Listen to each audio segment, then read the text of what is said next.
Hi guys! October 8 na ngayon. Due date ko na. At panay sakit na din. Punta na kami ngayon sa hospital kasi medyo parang naglilik na rin yata yung panubigan ko. So, syempre scared tayo. Hindi pwedeng ganun. So, pinapunta na rin ako ng doktor ko doon. And good luck to me. Yun lang sabi. Maulan pa naman yung weather ngayon. Sana mamaya makaraos na kami ni Baby Jackie. See you, Baby Jackie Chloe. Wag mo papahirapan si Mami, please. Ayun, ang putla ko na tignan. Manas-manas na. Ayun, nakaligo. At least nakaligo ako pero hindi na ako nakaayos talaga ng buhok. Kahit sa limahan.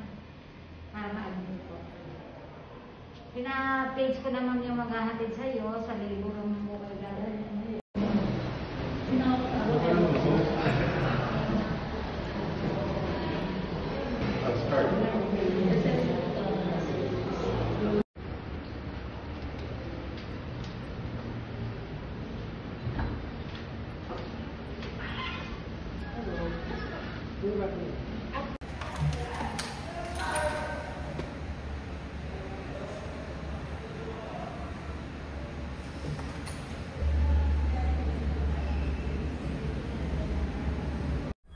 Hello guys, nandito na kami ngayon sa delivery room. Nandun na siya, nakapasok na siya. So waiting ako ngayon.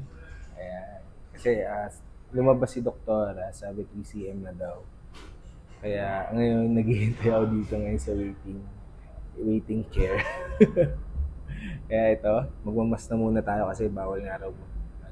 Bawal ang hindi nakamas dito sa hospital. Ayan.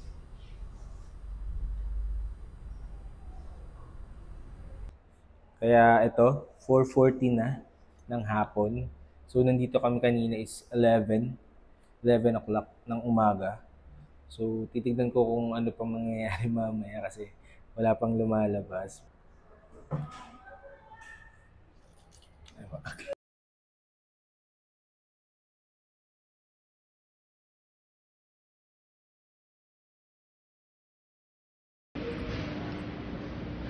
Hello guys. Nandito na kami sa room. Ayan, kakalabas lang ni Jinky.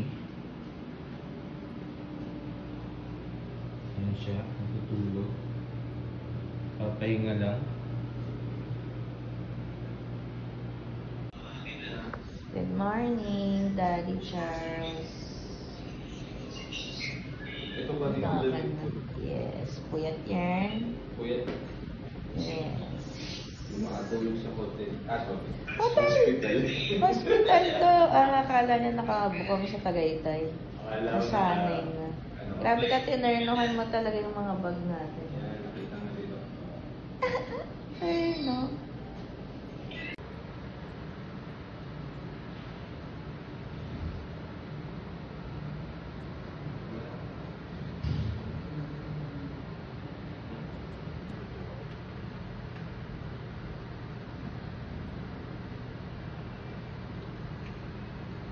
Bibigyan na lang na ako na lang.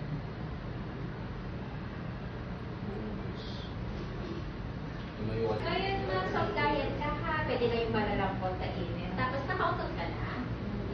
Wala pa. Nata-third side to side ka. Wala pa din. Pero may binder ka. Try mo naman para galaw-galaw para makausap ka na. Nainom na po yung gamot sa bibig. Yun na naman pag may consultation na kami ha. Thank you po.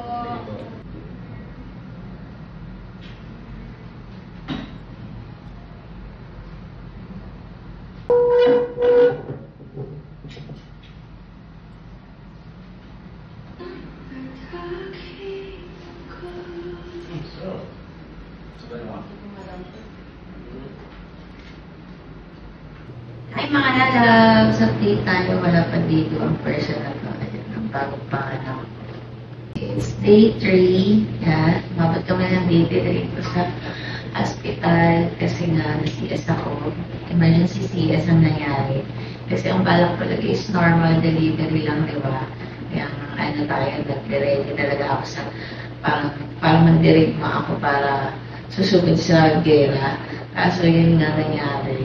Hindi natin na-expect talaga kung ano mangyayari sa atin pagka in the future, kaya dapat lagi talaga handa. So, ang nangyari, kaya ako nag-CAs kasi si baby, nagkaroon siya ng episodes na medyo bumababa yung heart rate niya at yun nga, baka nag-leak na daw yung bag of water ko kung paano bigan.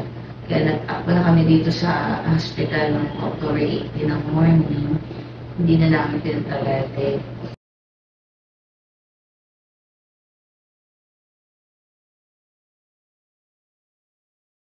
I-labor na rin naman ako noon, panay-panay sakit na kaso 3 cm lang, hindi na napilit na mapalaki pa.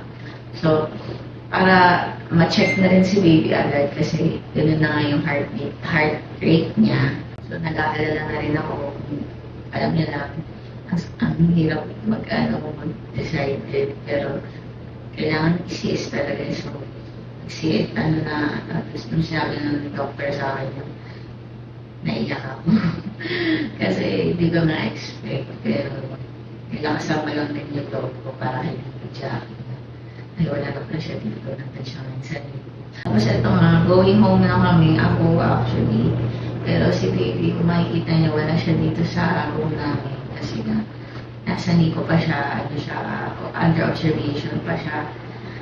Dahil meron siyang konting hingal, na-check na x-ray niya, CBC. Lahat ng mga results, yun sa kanya dito. Ayun, meron siyang konting plema. Antibiotic na siya ngayon. So, 7 days mo na siya dito sa hospital. Kami uwi na. So, bibisitahin namin siya everyday dito. And sana gumaling na siya ng tuluyan din talaga kasi hirap sa akin na tulad walang CS ako. Sana hindi ako magkaroon ng depression or what. Yung stress na sinasabi nila kasi hindi ko mapigilan maiyak. Pero hindi naman daw kasi malala. Naano lang ako. Siyempre nanay, di ba? Naano ako na yung baby ko, gano'n, di ba? May sakit siya. Kasi nga, sa panahon natin, ulan, araw, ganyan. So, nakuha niya yun kahit nasarap siya sa akin. Dahil nagkasakit din ako time na nabubutis ako sa kanya. So, mga 34 weeks ako na 35 weeks. Nagkaroon ako ng sipon.